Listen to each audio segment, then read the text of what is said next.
देखो ऐसा क्वेश्चन भी हम पहले कर चुके हैं, फिर एक बार कर रहे हैं, है ना। इनमें से कई क्वेश्चन ऐसे हैं जिनसे मिलते जुलते क्वेश्चन हमने पहले कई बार किए हुए हैं, लेकिन फिर भी कर रहे हैं क्योंकि ये सब क्वेश्चन बहुत इंपॉर्टेंट है, बार बार करा रहे हैं क्योंकि इन सवालों की बार बार प्रैक्टिस करनी। देखो जैसे पहले हमने क्वेश्चन किए थे तो कॉन्सेप्ट वाइज किए थे, अब वो सब सवाल मिक्स होके आ रहे हैं, है ना। तो जब सारे क्वेश्चन मिक्स होके आते हैं तो उनको करना और फ़ायदेमंद होता है, क्योंकि अचानक कोई भी क्वेश्चन मेरे सामने आ जाएगा तो उनको बार बार हम कर रहे हैं और प्रैक्टिस कर रहे हैं कौन सा क्वेश्चन कैसे किया जाए। देखो, in how many ways we can select 4 letter from the word Mississippi. इस वर्ड से हमको 4 लेटर सेलेक्ट करने, तो मैंने बताया था इसके करने के 2 तरीके होते हैं। एक तो कोफिशिएंट वाला मेथड होता है और एक केसेस बना करके करने वाला मेथड होता है ना। तो कोफिशिएंट वाला मेथड जनरली आप मत करना, केसेस बना के सवाल को करना। देखो जैसे मिसिसिपी, दो क्या है, M 1 है, ठीक है। I कितने हैं, देखो I है 4, I 4 है, ध्यान दो, M 1 है। और S कितने हैं, देखो S भी 4 है, ठीक है। और देखो P 2 है, ठीक है। M 1 है, I 4 है, S भी 4 है और P देखो 1 2 3 4 5 6 7 8 11 है। देखो 4 4 8 2 10 11 अल्फ़ाबेट। देखो 4 सेलेक्ट करने हैं। देखो पहला केस तो ये कि चारों अलग अलग हों, है ना। केस 1, ऑल 4 डिफरेंट, चारों के चारों अलग अलग हैं। अब अगर चारों के चारों अलग अलग हैं तो हम क्या करेंगे, देखो 4 अल्फ़ाबेट ले लो, MISP। अब इन चारों में से चारों को लेना है तो आंसर क्या हुआ, 4C4 मतलब 1, एक आंसर हो गया। अगर चारों के चारों अलग अलग हैं तो पहले क्या करते हैं, जैसे I 4 हैं तो I 3 हटा दो, एक I ले लो, M 1 ले लो, S 1 ले लो, एक P ले लो। अब 4 अलग अलग अल्फ़ाबेट पहले हमने यहाँ रखे, अब इन चारों में से चारों को लेना है तो 4C4, ठीक। अगला देखो सेकेंड केस,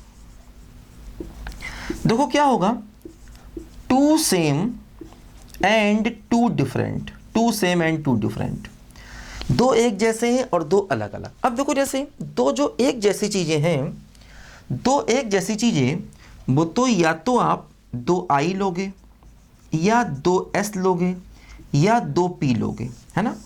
तो इसका मतलब 2 एक जैसी चीज़ें लेने के 3 तरीके हैं, 2 एक जैसी चीज़ें लेने के 3 तरीके हैं। या ऐसा कहो कि इन 3 में से कोई आप एक सेट उठाओगे तो 2 एक जैसी चीज़ें लेने के 3 तरीके हैं, 3 लिखो या 3C1 लिखो, बात बराबर है, ठीक।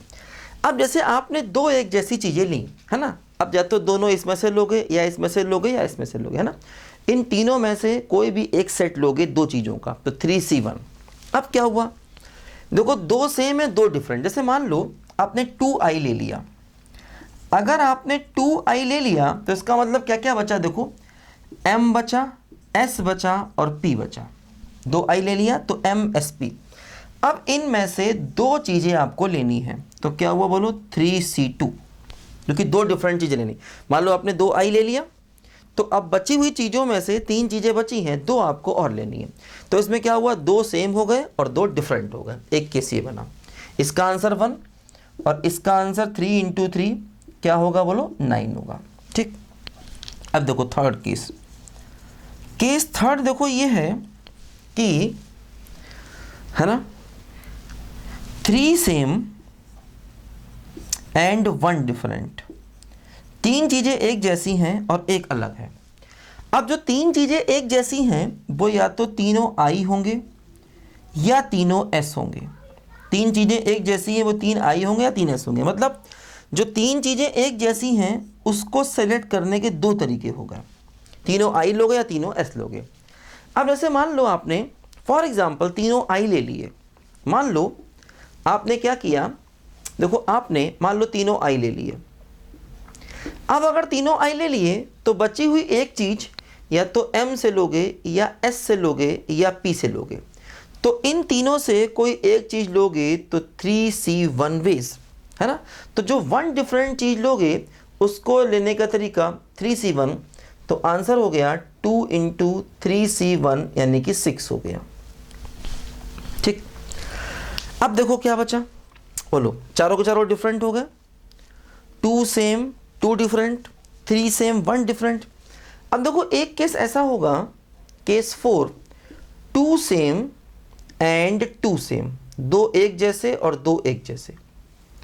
अब टू सेम का मतलब देखो ये हुआ कि जैसे आपके पास दो आई हैं, दो एस हैं और दो पी हैं, तो इन तीनों में से कोई भी दो सेट लोगे, टू सेम, इन तीनों में से कोई भी दो सेट लोगे, तो तीन में से दो सेट, तो कितना हुआ 3C2, मतलब 3 आंसर हो गया। ठीक है,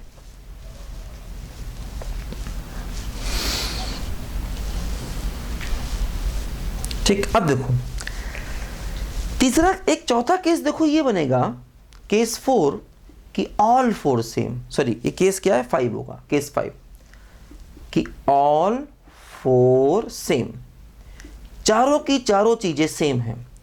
अब देखो जो चारों की चारों चीजें सेम लोगे, वो या तो आप चारों आई लोगे या चारों एस लोगे।